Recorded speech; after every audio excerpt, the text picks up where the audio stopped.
Okay, I think it's time to go ahead and get started. Good evening. This is Keisha Rogers, and I want to welcome you to our Monday, the August 29th discussion, strategic update. I'll be joined again this week by Michael Stager, and we have a lot to discuss. There's a lot going on in the world, and I think as people know, we titled tonight's discussion, The Globalists Lose Big, Patriots or the American citizens look to the future.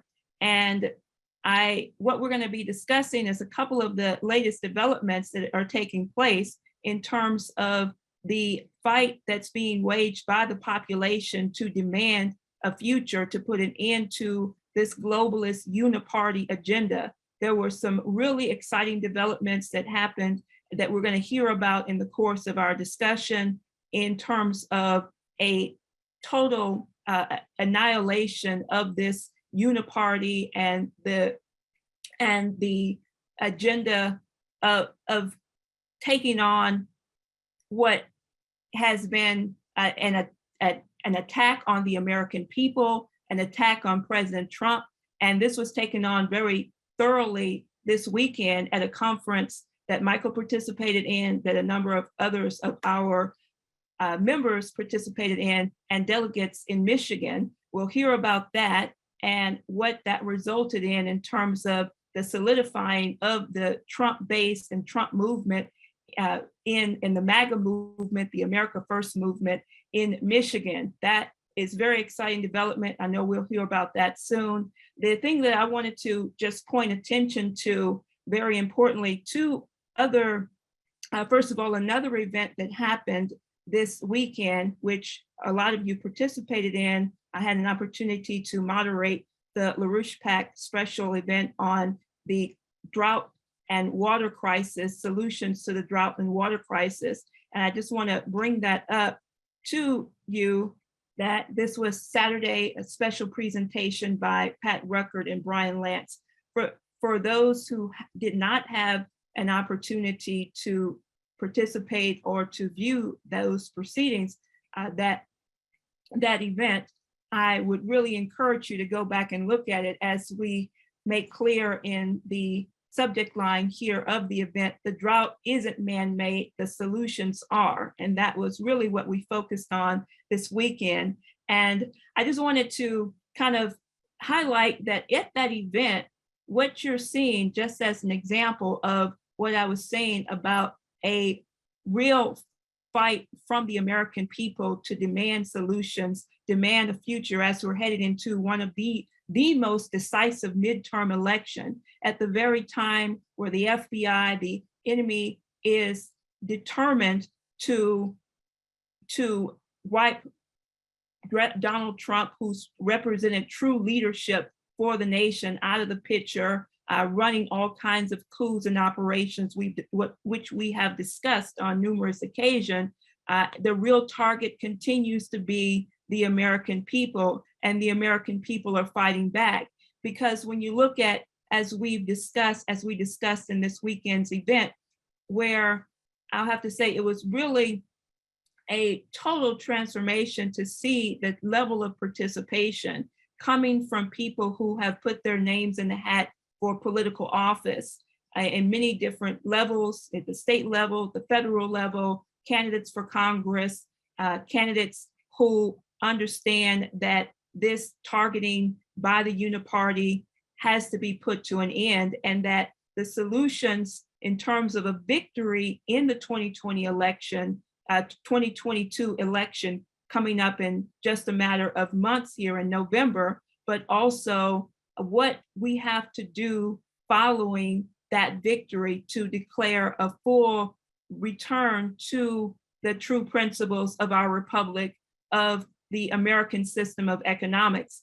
And this is what we're finding, that people, the concern is that hot button issues, as we discussed last week, are not what is going to be determining the future.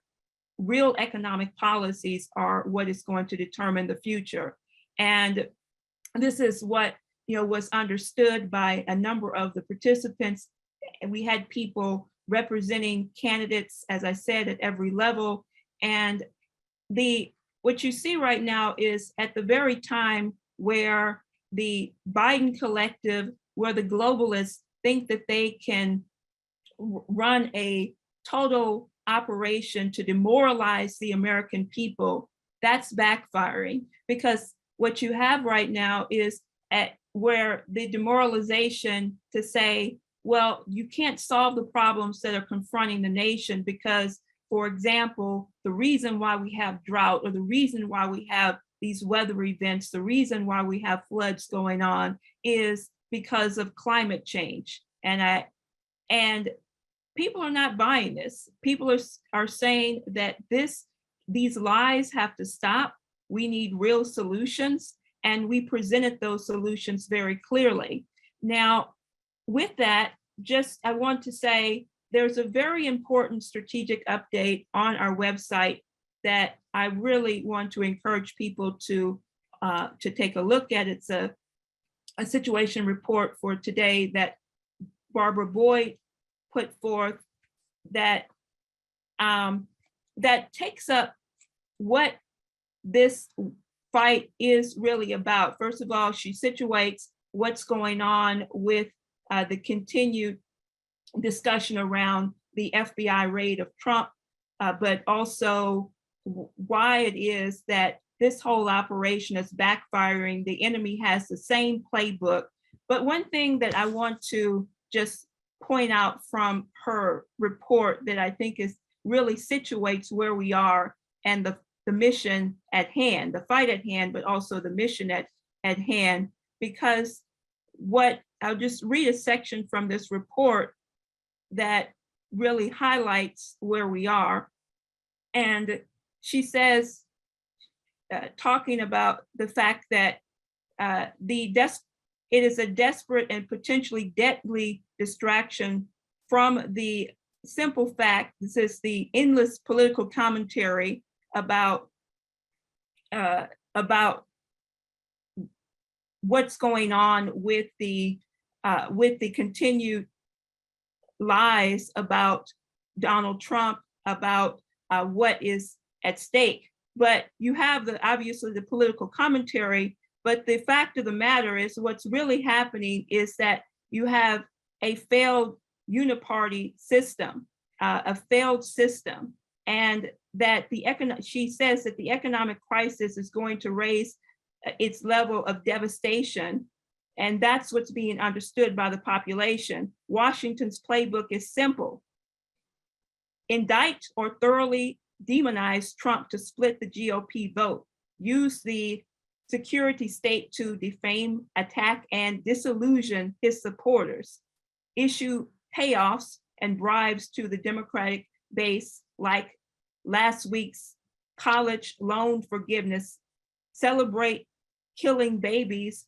as a fundamental constitutional right and moral imperative, and replayed November 2020 vote fraud operations. That's what the agenda of the uniparty, of the Democrat Party, of the Republican rhinos, as it combined is. And what is made clear right now is that system cannot survive. The American people are fighting back, and they understand that the solution is what has been represented through what Trump has catalyzed as a commitment to a return national mission. And this is, if we don't have that commitment to a national mission, we will see the types of unfortunate failures and setbacks in which we saw today. And I know in our report, we discussed that there was a potential today to have a total breakthrough in terms of an exciting, optimistic development around a mission that President Trump saw absolutely fitting to bring forth in his administration around the Artemis mission. And with the Artemis mission to return American astronauts to the moon, which he launched for 2024, this has been a real challenge because of the fact that we've gone away from that national mission, this idea that failure is not an option, that we need to build up our infrastructure, build up the manufacturing superpower, that we need to actually have a mission where our young people are learning the skills that they need to be productive citizens. Well, right now, as we were looking forward today to having a successful launch of the first unmanned spacecraft to go to the moon, to orbit the moon, and to test out all of the capabilities for launching human beings back to the moon for permanent presence and on to Mars, to solve key problems facing mankind here on Earth, that mission was scrubbed. And it's not as though we have not had missions to have technical economic problems, but the problem has been that the failure of leadership to put a focus on addressing what is needed in terms of economic advancement in our country, to make sure that we're not focusing on a woke agenda in our space program or a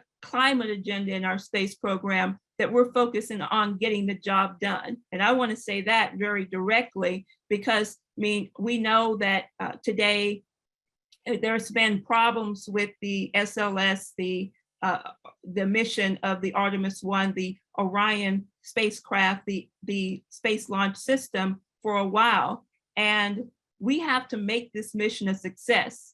Failure is not an option if we actually make sure that we're determined to succeed. And that means that the cultural question and the economic question is a one. If we're not focusing on transforming our culture, then it's going to have a major effect on our economy. And so I just wanted to say, with the idea that, the two problems that they identified was a valve problem and also, a problem with one of the main engines there, that, these are things that can be solved. These are things that true engineers can solve these problems. The question right now is, how are we really committed to victory? We have to be committed to succeeding. And so with that, I do want to go ahead and turn it over to Michael, because as said, although we're facing certain challenges, those challenges can be overcome by having a full mission of total commitment from the American people to victory. Great, thanks, Keisha. Great to have everyone on tonight. It's Monday, August 29th, and this is our strategic discussion. So as we covered last week in depth, a sense of a strategic or a systemic crisis, in some ways to set the stage, in some ways as a kind of a chorus of what has to shape our effective action in this period of time. Because what we don't want to do, as Keisha said it, we don't want to get caught up in a panic or anxiety over the upcoming elections. You don't want to resort out of that panic or anxiety or cynicism towards hot button issues without context. I mean, clearly there are things that are just, how would I describe it? Highly agitating when you hear what's happening with whether it's school children or the transgender stuff or the open borders, as we highlighted last week, the drug deaths.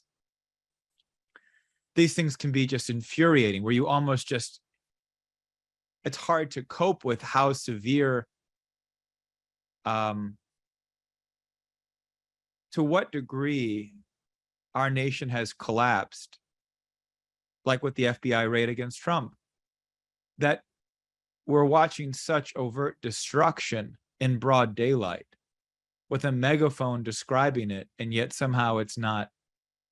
So there are things which, of course, have emotional intensity, but you don't want to just somehow go out there as out of anger And the question is that solutions exist by understanding the broader context.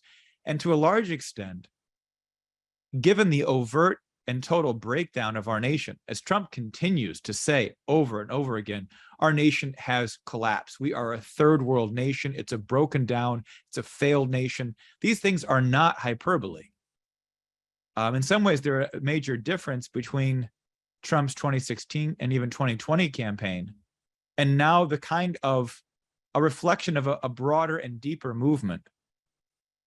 So we set the stage last week with the recognition that we need a fundamental overhaul or redirection of the course of action of our nation and of our society and civilization. And that has to be something of practical value. You don't approach a crisis from a pragmatic standpoint. You take the actual crisis, its actual full scope, as overwhelming as it may be, and then you find a way to make it so that it has practical value for the average American. And increasingly what we've seen, and I think all of us, if you're out there engaging in the population, you've seen this. People today have some sense there is something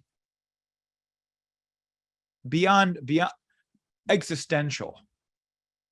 There's something existential about what's unfolding, and they need a discussion. They need an engagement on that perspective. We have a very good candidate here who's considered perhaps one of the most eloquent candidates I've ever seen run for office, for Secretary of State, Christina Caramo.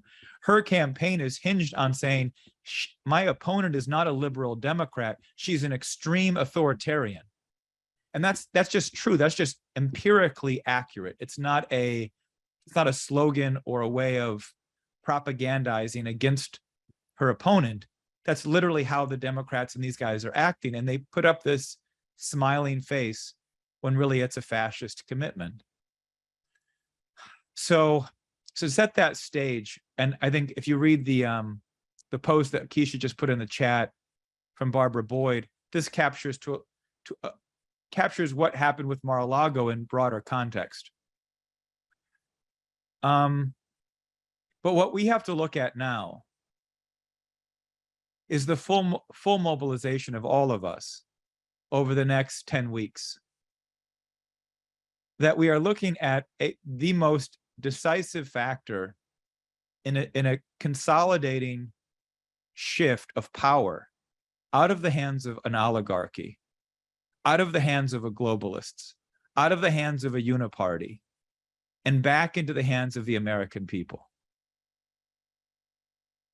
And it will set the stage, not just for, say, Trump's election in 2024, because we need far more than that. We need a broad-scale movement that becomes overwhelming, like what Franklin Roosevelt had, certainly beginning 32 and certainly after 36, but a broad-scale shift with overwhelming majorities in both chambers and a complete bully pulpit to shape the new Republican Party, a party of the American working class, and a big tent, big inclusion of people who recognize work, hard work, and a devotion to the development of our nation and of mankind is what we're here for. That's how we play our role. We enjoy life, you celebrate, but at the end of the day, you want to make a contribution of lasting value to your society. That's through children, but it's also through your efforts of work, of building projects, of making sure there's a functioning republic, a constitutional republic in 3 or 4 generations from now, at the turn of the,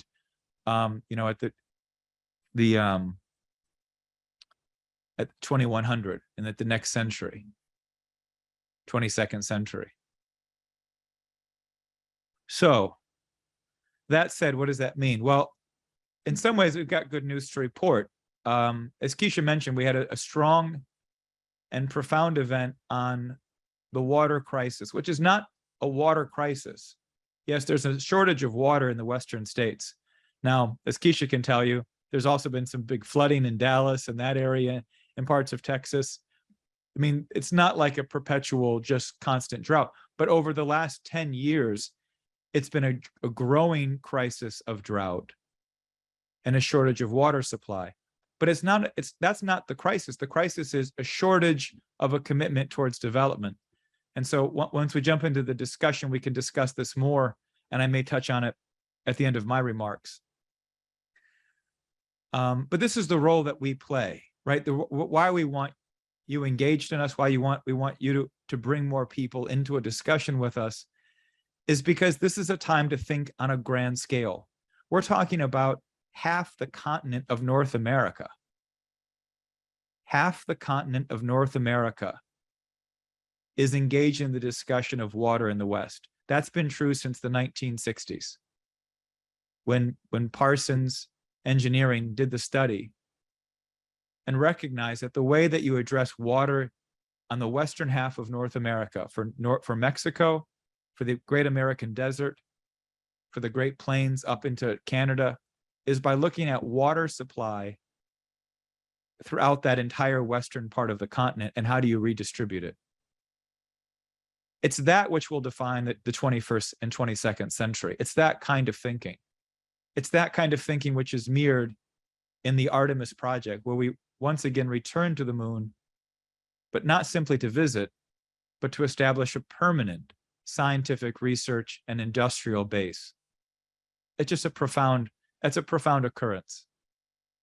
None of us have ever been alive and looked at the moon and known that on any one night, there are human beings actively participating in human civilization up on that moon, day in and day out. And so that's a kind of commitment. This is what we're striving for. It's these kinds of policies that, if we bring the power back to the American people, can quickly be adopted. Like what we've discussed with national banking, which is only functional. It only is viable as a program, as an institution, when you commit to these kinds of projects. If you commit to a green agenda, it becomes a device that's destructive. You're funding then an ideological program of self-destruction. But a national banking policy or system is it undergirds any ability to rapidly develop these projects and to begin to build a civilization once again. And that's why we've got to bring power back into the hands of the American people. Now, Michigan is a major critical state. As many of you know, we have a number of our members here active and engaged with the Michigan Republican Party. And over the course of the weekend, they held their nominating convention. We had a contentious 5 major candidates running for governor, and a young lady, Tudor Dixon, a mom of 4 girls, won the primary. She nominated a candidate for Lieutenant Governor, Shane Hernandez. That had some controversy to it, but was ultimately resolved with almost 80% of the delegates at the convention voting for that choice. We have a slate of people like Christina Karama, who I mentioned, and then Matt DePerno, who may be one of the best attorney general candidates in the country, certainly with all the credibility on election integrity and the Trump base. But that went off without much of a hitch. It was more an overt attempt, and I think this is a window into the psychology of our enemy, whether it's Mitch McConnell, Pelosi, Soros, Davos, London, whatever, Brussels, the European Union, the Biden regime's agenda in Ukraine. What we're looking at is massive detachment, like psychotic disillusionment with reality. Like if you were to take the psychological tendency of the crowd of this regime on an individual by individual basis, you might have various levels. But as a psychological factor of the crowd, of the mass of this regime, it is grossly detached and removed from reality. It's of a psychotic nature. And that's something that most people ignore. There was a famous statesman from Israel who once mentioned to Mr. LaRouche, never underestimate the role of insanity in foreign affairs. Well, that's true even within domestic politics. So what happened in the Michigan Republican State Convention on Saturday is the chairman, who will be probably changed by February, is a guy named Ron Weiser, part of the Atlantic Council. This is the Atlantic Council that was a major factor in running and helping to run the coup against Donald Trump, has been an advocate for the coup in Ukraine going back to 2013, and is basically a globalist, just like the Council on Foreign Relations or the British Roundtable or whatever. It is of that nature. And he's part of that organization. Multimillionaire, Bush leaguer, just of no relationship or empathy for the Trump movement, the grassroots of the United States in any way that's been expressed. So he got to determine who the delegates are. And last April, during a nominating convention, there was a hijack in Macomb County. Macomb County is the blue-collar manufacturing county of the Detroit area. I mean, there's also Wayne County, but a lot of industry, manufacturing, auto is in Macomb. It's a place that voted for Reagan twice, never voted Republican again after Bush Sr., and then for the first time voted Republican for Trump. And there was a hijacking of their county delegates in April. An outside group came in and hijacked their nominating convention in April and were successful. And in some ways, that may have worked, but they claimed that it wasn't just for that nominating convention. They claimed they took over the power of the Macomb County Republicans. And by that claim, Ron Weiser seated their delegates on Saturday. So they hijacked the Macomb party. Now, a judge ruled, because of course this was sued and there were lawsuits by the legitimate pro-Trump MAGA Republicans of Macomb County, a chairman by the name of Mark Fortin. They sued in court against this hijacking, and the judge ruled that they were the legitimate. They had been elected by the population as delegates, and those delegates had voted and elected a chairman. That still stood, regardless of what happened in April, which you could say was they used Robert rules, maybe some loopholes, but they were the legitimate Republican Party, and those delegates should be seated. Well, the judge didn't rule that, but that was the open question. The judge ruled they're the legitimate ones. So the very first action of this convention, which was really where all the political fight was to say Ron Weiser is basically a prick. He seated the wrong delegates, and that we want the real delegates in Macomb who are fighting for Trump, fighting for MAGA, and are legitimate law and order, the judge ruled, should be seated. This happened. A huge brawl broke out. People were going absolutely nuts. Ron Weiser tried to push it through at the beginning of the convention. People refused. You couldn't get a word in edgewise. I mean, it was like you could feel the tension. So they finally had to hold a vote.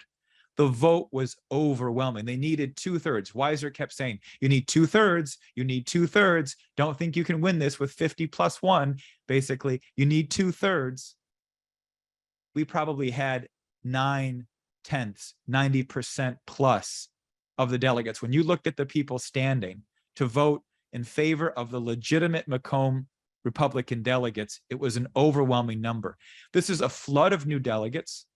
These delegates were just elected in the August primary. It's the first election of delegates since the so-called election of 2020, when this movement has broken out. So it's a whole new 70% were maybe first-time delegates to a Republican convention, and they were in it to win it, and they were going to fight this. And they did. It was overwhelming. Weiser ate crow for an hour, didn't say a thing, let the whole convention go into basically kind of some strange state of chaos and confusion, a mild confusion.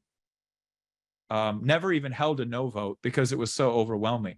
And so what it shows us is that these guys think that they can somehow continue to run their authoritarian operation. We dictate, we have the power, we tell you what to do, we control the money. You're not going to get any financial backing for your candidates. You're not going to get any support. We're going to run all kinds of operations against you. So just sit down and shut up and accept the fact that you're not in control here. And the reality is power shifted. It shifted to whom? To no one particular faction, to no one individual. It was in the hands of the population. And this is why the FBI is so freaked out. This is why the powers that be, this Biden globalist Atlanticist regime is so freaked out. Why they ran a raid on Trump. And this raid is blowing back in their face. The lead agent, which was, of course, not from South Florida, the whole operation was run out of Washington, instigated by the National Archivist, basically a glorified librarian. A glorified librarian decides Trump doesn't have executive privilege, and the DOJ just decides to instigate a criminal investigation. The former assistant director of the FBI, the first director of intelligence of the FBI under Robert Mueller, post 9/11, Kevin Kroc, came out and said there is clearly zero basis for any criminal investigation of any sort in this dynamic, let alone an invasive raid of a former president and likely upcoming presidential candidate. The agent who ran it, Tim Tebow, out of Washington, D.C., was marched out of FBI Hoover headquarters by two large FBI agents on Friday afternoon. It's not clear if he was fired or demoted, but he's the guy who instigated the criminal investigation, all of which has been coordinated by that Obama coup center somewhere in Washington with Lisa Monaco, who's the assistant attorney or deputy attorney general, former White House counsel for Obama, people like Susan Rice, domestic policy advisor for Biden. These are the people who are directing and shaping this attempted coup, and they're getting caught. The pressure is blowing back. Former top figures in the FBI, now retired, are pushing back on the agency. Trump is calling for a revolt within the FBI by the agents, by the rank and file, against the political leadership of the agency. And to some degree, he's probably responding to what's already there in terms of outrage over what's going on, because they know that it's fundamentally degrading the institution, which wasn't in great shape to begin with. So we're looking at a fundamental shift of power, possibly. You're already seeing massive blowback, the overreach. Look at the situation in Europe alone. The energy crisis is massive. The energy prices in Britain are already up 80%. Come October, it could be up 300%, 400%. Massive increases in energy costs. President Macron is describing it's going to be tough. You're going to have to make major sacrifices because we're shutting down the energy supply, the food supply, as we've seen with the Dutch farmers. We're going into a period of prolonged, protracted warfare, of terrorism. You're basically turning Europe into a kind of Palestinian state that's going to be perpetually engaged in terrorist activity against Russia. This is the mindset of these insane, delusional psychotics. And the population is seeing it. Now, what is the population's response going to be? The Italian government has fallen. The British government has fallen. They're having elections in the coming period. The German government may fall. And Russia is in full control. The Ukrainian offensive is gone. It's nowhere to be seen. It lasted about 3 hours. They tried to cross the river a few times. It was complete failure, massive loss of equipment and life. Ukrainian army personnel, what's left of it. And the Russians are probably going to go on an intense offensive before the winter sets in, and we'll see where things stand. And the Russians are going to watch the Europeans scream because of their own self-inflicted actions to choke off any energy supply. How long can that last? Now, from a certain globalist standpoint, they're prepared to inflict even more damage on the Europeans, to bring to power even more estranged, extreme powers, perhaps more reactionary. But Europe does not have a good history. Oftentimes, the oligarchs control the reaction. But in the United States, we have a different political tradition. It's one where the American people take responsibility for self-government. We don't tend to look to oligarchs. In some ways, that's anathema to the American reflex. Trump's willing to lead that movement, and his courage and tenacity have been unparalleled since the glory days of Lyndon LaRouche. So what we're asking people is to fully engage the population as much as possible now. The Republican leadership, of course, is severely hindered by its own kind of, it's handicapped by its own neurotic, cowardly, habits of the last 40 years. They're not a fighting machine, but the American people are responding to a fight. And as candidates are now recognizing, we want to broaden this movement. Go challenge the so-called boundaries of political demographics. Go into so-called blue areas. Go into the working class. Get them engaged, not based on any one particular candidate, but on a sense that there's a massive power shift unfolding. That's not based on propaganda or marketing. That's based on a legitimate question of our survival as a people and as a nation.